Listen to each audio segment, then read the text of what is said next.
প্রিয় হাজিরিন, প্রিয় মুসলমানের ইমানের ধরনটা কেমন হবে?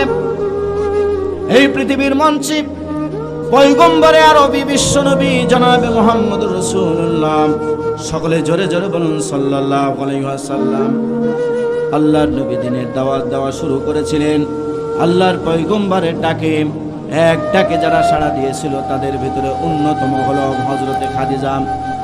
আমাদের মা হযরতে খাদিজা রাদিয়াল্লাহু তাআলা আনহা এমন ভাবে ইসলামের উপর অবিচল ছিলেন, দ্বীনের প্রতি তার এমন আকর্ষণ বেড়ে গিয়েছিল। ও আমার প্রিয় মা এবং বোনেরা, আল্লাহর পয়গম্বর যখন নিজের স্ত্রীর কাছে এসে বললেন, ও আমার প্রিয়তমা স্ত্রী, আমার কাছে আল্লাহ রাব্বুল আলামিনের পক্ষ থেকে মনে হয় কোনো ওহী এসেছে। আল্লাহ রাব্বুল আলামিনের হাবিব যখন তার স্ত্রীকে কালেমার দাওয়াত দিয়েছিল, কোনো দ্বিধা করে নাই, সংকোচ বোধ করেন নাই। এক বাক্যে আমাদের মা ইসলামের সুশীতল ছায়াতলে আশ্রয় গ্রহণ করেছিলেন। তিনি তো বলতে পারতেন, আপনি আমার স্বামী, আপনি কেমন করে নবী হলেন? ঠিক কিনা কন? আর জোরে বলেন। অথচ কোনো সন্দেহ পোষণ করেন নাই, এক বাক্যে তিনি কালেমার দাওয়াত গ্রহণ করেছিলেন। এই দাওয়াত গ্রহণ করার পরে আমাদের মা হযরতে খাদিজা রাদিয়াল্লাহু তাআলা আনহা দ্বীনের জন্য, কোরআনের জন্য তার অবিচলতা, তার সহযোগিতা, তৎকালীন সময়ে মক্কার লোকজন আল্লাহর পয়গম্বরকে মক্কাতে শেষ করে ফেলবে, আল্লাহর হাবিবের কালেমার, আল্লাহ রাব্বুল আলামিনের কালেমার দাওয়াতকে বন্ধ করে দেবে। আমাদের মা খাদিজার যত সম্পদ আল্লাহ তাআলা দিয়েছিল কোরআনের জন্য, ইসলামের জন্য, আল্লাহর নবীর কদম মুবারকে শুকে দিয়েছিলেন। কত বড় ঈমান, কত বড় আমল!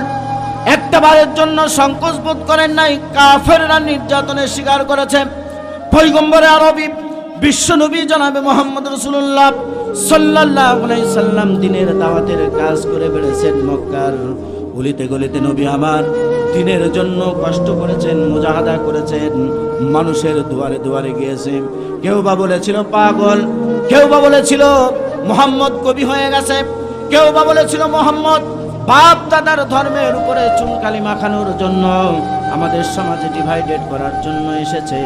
আল্লাহর পয়গম্বর যত কষ্ট আর যত গ্লানি নিয়ে বাসায় আসতেন, আমাদের মা খাদিজাকে একটা বার ডাকতেন, খাদিজা।